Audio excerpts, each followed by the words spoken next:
Sejarah dan biografi Laksamana Zheng He, seorang laksamana Muslim Cina. Share untuk dakwah. Melalui 7 pelayaran penemuannya ke barat, Laksamana Zheng He membantu mengubah Tiongkok menjadi kekuatan global pada abad ke-15. Sedikit yang diketahui oleh ahli geografi Muslim terkenal, Ibnu Battuta, bahwa sekitar 22 tahun setelah kunjungan bersejarahnya ke Tiongkok, dinasti Mongol, disebut dinasti Yuan di Tiongkok, akan terlempar. Dinasti Ming, tahun 1368 sampai tahun 1644, akan dimulai. Seorang anak laki-laki Muslim akan membantu seorang pangeran Cina. Pangeran itu akan menjadi kaisar dan anak laki-laki itu akan tumbuh menjadi Laksamana Armada Tiongkok. Namanya Zheng He. Kapal-kapal yang akan dia berlayar melintasi Samudra Hindia akan menelusuri kembali beberapa rute yang sama yang diambil oleh Ibnu Battuta, tetapi dia akan berada di kapal besar yang disebut Jangs. Dia akan pergi ke Afrika Timur, Makkah, Teluk Persia, dan melintasi Samudra Hindia. Berbicara tentang navigator pertama di dunia dan nama Christopher Columbus atau Vasco da Gama melintas di benak orang barat, sedikit yang diketahui adalah prestasi luar biasa yang telah dicapai oleh seorang Muslim Tionghoa Laksamana Zheng He, tahun 1371 sampai tahun 1433, beberapa dekade sebelum dua petualang Eropa itu. Yayasan Teknologi Sains dan Peradaban menelusuri kembali rute Laksamana Tiongkok abad ke-15, Zheng He, yang mungkin merupakan petualang terkemuka di negara itu, seorang Muslim dan seorang pejuang. Laksamana Zheng He membantu mengubah Tiongkok menjadi negara adidaya di kawasan itu, dan mungkin di dunia, pada masanya.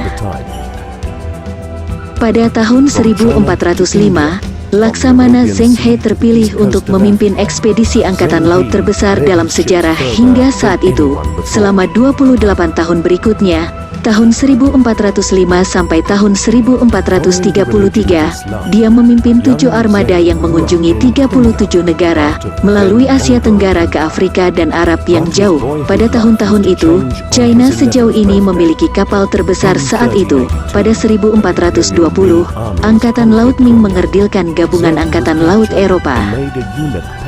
Ma He, demikian dia awalnya dikenal. Lahir pada tahun 1371 dari keluarga miskin etnis Hui, Muslim China, di Provinsi Yunnan, China Barat Daya. Kakek dan ayah anak laki-laki itu pernah melakukan ziarah darat ke Makkah. Perjalanan mereka berkontribusi banyak pada pendidikan Mamuda.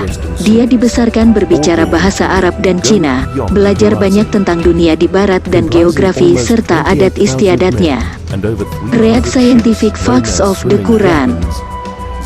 Direkrut sebagai pelayan yang menjanjikan untuk rumah tangga kekaisaran pada usia 10 tahun, Ma ditugaskan 2 tahun kemudian sebagai pengiring Adipatian, yang kemudian akan merebut tahta sebagai Kaisar Yongle.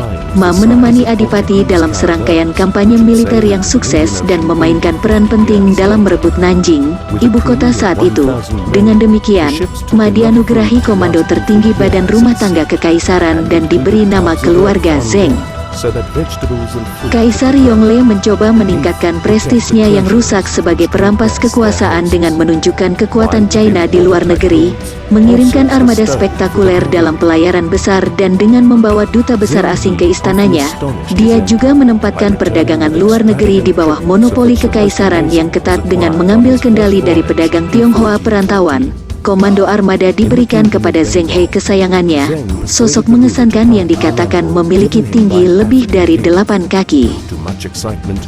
Armada besar kapal besar, dengan 9 tiang dan diawaki oleh 500 orang, masing-masing berlayar pada Juli tahun 1405, setengah abad sebelum pelayaran Columbus ke Amerika.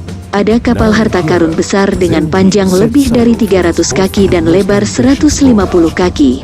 Yang terbesar memiliki panjang 440 kaki dan lebar 186 kaki, mampu membawa 1000 penumpang. Sebagian besar kapal dibangun di galangan kapal Dragon Bay dekat Nanjing, yang sisa-sisanya masih bisa dilihat sampai sekarang. Armada pertama Laksamana Zheng He termasuk 27.870 orang di 317 kapal, termasuk pelaut, juru tulis, juru bahasa, tentara, pengrajin, petugas medis, dan ahli meteorologi. Di atas kapal terdapat kargo dalam jumlah besar termasuk barang sutra, porselen, emas dan perak, peralatan tembaga, peralatan besi dan barang kapas. Armada berlayar di sepanjang pantai Cina ke Champa dekat Vietnam dan, setelah melintasi Laut Cina Selatan, mengunjungi Jawa, Sumatera dan mencapai Sri Lanka dengan melewati Selat Malaka. Dalam perjalanan kembali ia berlayar di sepanjang pantai barat India dan kembali ke rumah pada tahun 1407. Utusan dari Kalikut di India dan beberapa negara di Asia dan Timur Tengah juga menaiki kapal untuk berkunjung ke Cina. Pelayaran kedua dan ketiga Zheng He yang dilakukan tak lama setelah itu, mengikuti rute yang kira-kira sama. Jika Anda merasa hidup Anda seperti berantakan, baca ini. Pada musim gugur 1413, Laksamana Zheng He berangkat dengan 30.000 orang ke Arab dalam pelayarannya yang keempat dan paling ambisius. Dari Hormuz dia meluncur mengitari sepatu bot Arab ke Aden di Muara Laut Merah. Kedatangan armada menimbulkan sensasi di wilayah tersebut, dan 19 negara mengirim duta besar untuk menaiki kapal Zheng He dengan membawa hadiah untuk Kaisar Yongle. Pada tahun 1417, setelah 2 tahun di Nanjing dan berkeliling kota-kota lain, utusan asing dikawal pulang oleh Zheng He. Dalam perjalanan ini, dia berlayar menyusuri pantai timur Afrika, berhenti di Mogadishu, Matindi, Mombasa dan Zanzibar dan mungkin telah mencapai Mozambik. Pelayaran ke-6 pada tahun 1421 juga menuju pantai Afrika. Kaisar Yongle meninggal pada tahun 1424 tak lama setelah kembalinya Zheng He. Namun, pada tahun 1430 Laksamana dikirim dalam pelayaran ke-7 yang terakhir.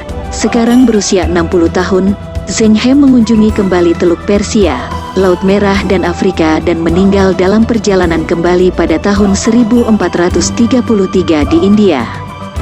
Bendera kapal harta karun Laksamana Zheng He panjangnya 400 kaki, jauh lebih besar dari kapal Columbus. Dalam gambar ini, kedua kapal utama ditumpangkan untuk memberikan gambaran yang jelas tentang ukuran relatif kedua kapal tersebut. Kapal Columbus Set Maria hanya sepanjang 85 kaki sementara kapal bendera Zheng He panjangnya 400 kaki. Bayangkan 6 abad lalu, sebuah armada perkasa kapal-kapal Zheng He menyeberangi Laut China, lalu menjelajah ke barat menuju Ceylon, Arab, dan Afrika Timur. Armada yang terdiri dari kapal jung raksasa bertiang 9, dikawal puluhan kapal perbekalan, kapal tanker air, angkutan kuda kavaleri, dan kapal patroli. Awak armada berjumlah lebih dari 27.000 pelaut dan tentara. Sejarah masuknya Islam di Afrika Timur. Syarat dengan sutra dan porselen Cina, kapal-kapal jung mengunjungi pelabuhan di sekitar Samudra Hindia. Di sini, para pedagang Arab dan Afrika bertukar rempah-rempah, gading, obat-obatan kayu langka, dan mutiara yang sangat dicari oleh istana kekaisaran Cina. 7 kali, dari 1405 hingga 1433, armada harta karun berangkat ke tempat yang tidak diketahui. Ketujuh ekspedisi besar ini membawa jaringan perdagangan yang luas dari Taiwan ke Teluk Persia, di bawah kendali Kekaisaran Zheng He. Ini terjadi setengah abad sebelum bangsa Eropa pertama, yang mengitari ujung Afrika dengan karavel Portugis yang lemah, menemukan Samudra Hindia. Zheng He, tahun 1371 sampai tahun 1433, atau Cheng Ho, bisa dibilang navigator China yang paling terkenal. Mulai dari awal abad ke-15, dia melakukan perjalanan ke barat sebanyak 7 kali.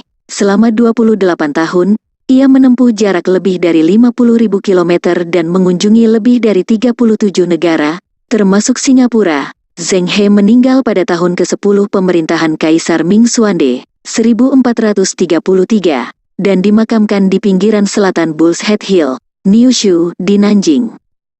Pada tahun 1983, selama peringatan 580 tahun pelayaran Zheng He, makamnya dipugar. Makam baru dibangun di lokasi makam asli dan dibangun kembali menurut tradisi Islam Cina.